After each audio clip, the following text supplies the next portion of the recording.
Now let's consider following example.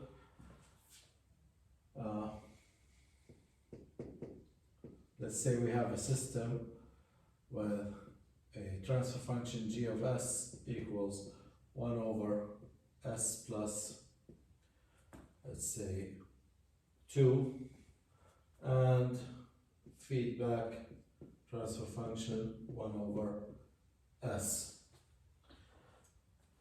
Find the roots of the feedback system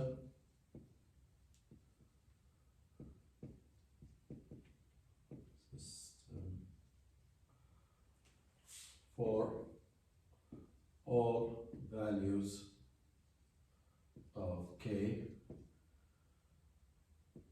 0 to infinity. So, first of all, the open loop transmittance function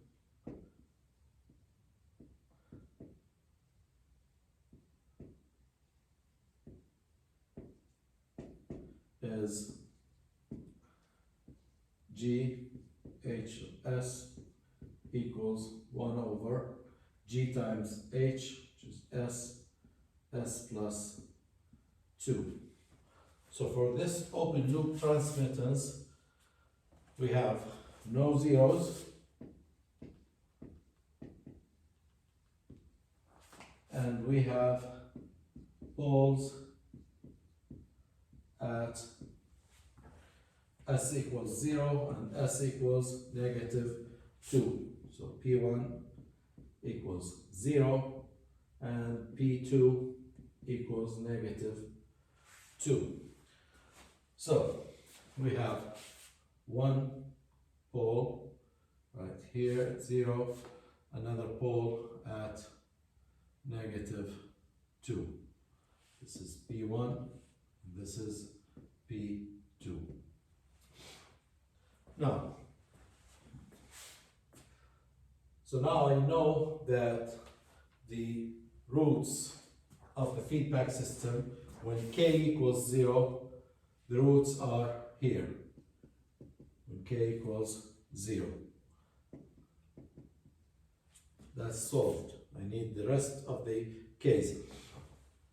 So, I'm going to use the angle criteria here. I will just set a test point.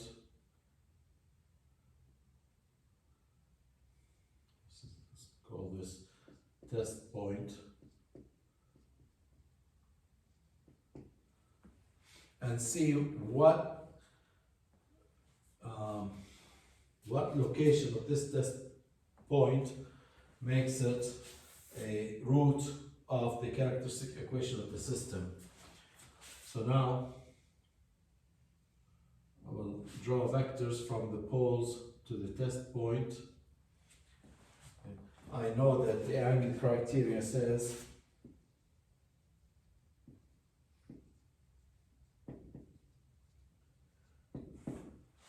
that the sum of angles of zeros minus the sum of angles of poles must be 180 degrees plus minus k 360 degrees. So we're going to use this now. Let me call the angle of the first vector from pole 1 to the test point.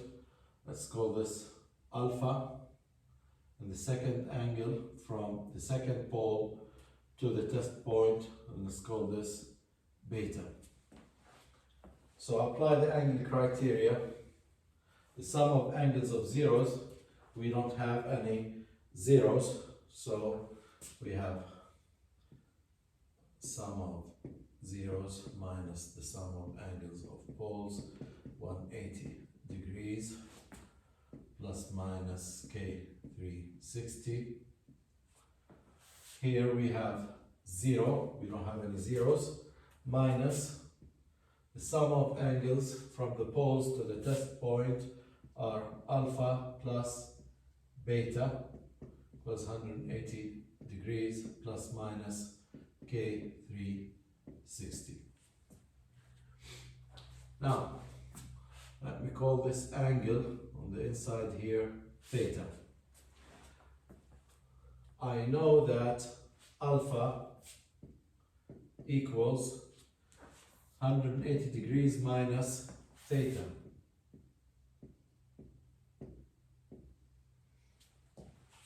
So I will substitute for alpha here.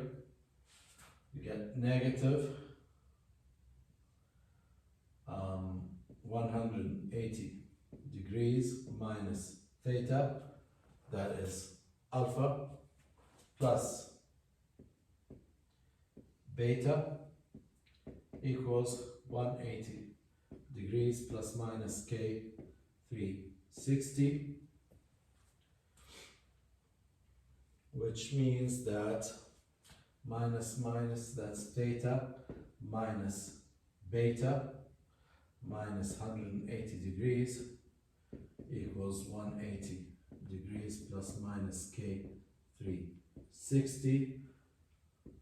So theta minus beta, 180, that's 360 plus minus K 360, and 360 is basically 0.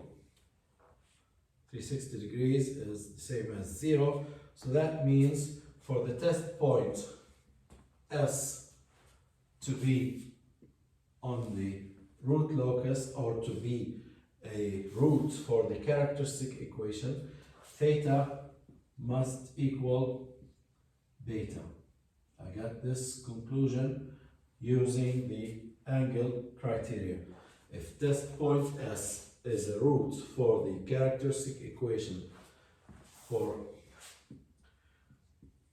S to be a root of 1 plus k g h equals 0, which is the root of the closed loop function. If this S is a root of this system, of this characteristic equation, theta must equal beta. What does that mean?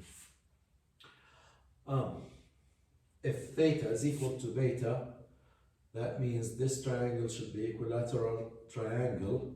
That means that I should have the midpoint here. Any triangle right here will have equal sides. This is -1. Then any point on this line, the vectors from the poles to this point will have equal length, and that means that the angle of pole 1, or this angle, will equal this angle, and that makes this test point on the root locus, or one of the roots of the characteristic equation. So all the points on this line are possible roots, of course, for different values of k.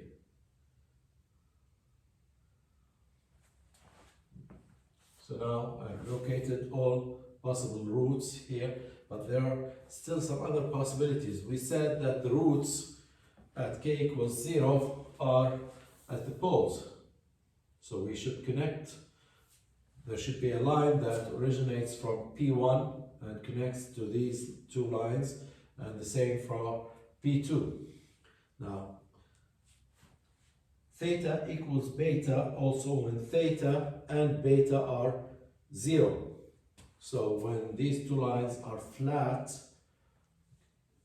the angles theta and beta are 0, and that satisfies also this condition which came from the angle criteria. So a point on the real axis here will have a theta 0 and a beta 0. So this point could also be a possible root.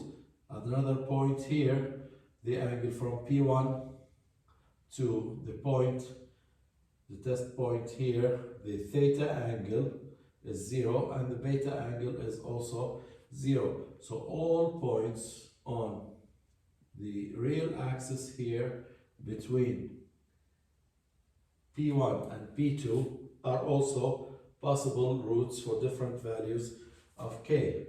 So now here we have a complete root locus that starts at k equals 0 at P1 and then moves to -1 and starts at -2 and moves to -1, and then one of the branches departs and goes up, the other one departs and goes down, doesn't matter which one. Okay. Now, another thing here, that we said that the roots are at the poles when k equals 0, and the roots are at the zeros when k equals infinity. We don't have zeros, but actually we do have zeros because the root locus should start at a pole and ends at 0. So that means for each pole there should be a 0. P1 there should be a 0, 1. P2 there should be a 0, 2. But where are those zeros? We know that any test point along this line, starting from this point up to the moon and beyond, all these points satisfy the angle criteria. So this line extends to infinity. And at that infinity, we have a 0, because that line ends at infinity, and where the line ends, the zeros are. So that means there's a 0 up there at infinity, 0 at infinity, and there's another 0. This goes down all the way to -infinity, and at that -infinity we have a 0 at -infinity. So that means we have two poles and two zeros, P1 and Z1 at infinity, and P2 and Z2 at -infinity, and here at infinity. So I've located my zeros and my two poles and all possible locations of the poles of the roots of the characteristic equation on the real and imaginary plane. Of course, if you want to determine the value of k for a root at some point, a certain root location, for example, if you are interested in the root s equals -1 and 1, -1 plus minus j1, what is the value of k? Then you will have to go to the magnitude of kgh equals 1. So let's take one of these 2 points. These are actually 2 points, -1 plus minus j. And let's try to find the value of k that locates this point on the root locus. So we have, as we said, that the magnitude of kgh must be 1. So that means the magnitude, k is constant, 1 over s plus 2 evaluated at, let's choose one of those. Let's take the -1 plus j, -1 plus j. If this point is on the root locus, then that magnitude should be 1. So that means k times 1 divided by -1 plus j,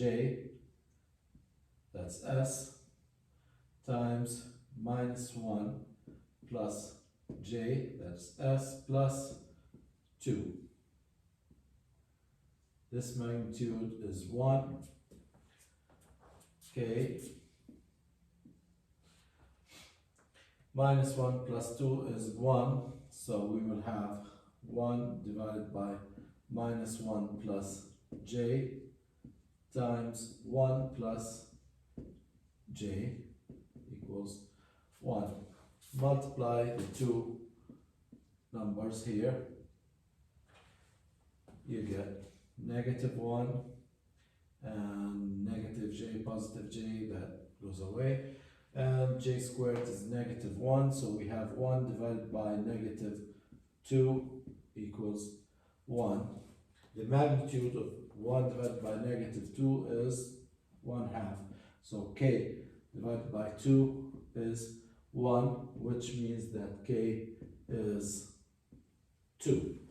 So if the value of K in the feedback loop is 2, the roots of the system will be at negative 1 plus minus J. Of course, you can do this for the other root, negative 1 minus J, but it is going to be the same because these are symmetric roots. So you do that for only one of the roots. So if I have a system, a feedback system that was given in the problem 1 over S plus 2, and the feedback H is 1 over S, and the constant gain K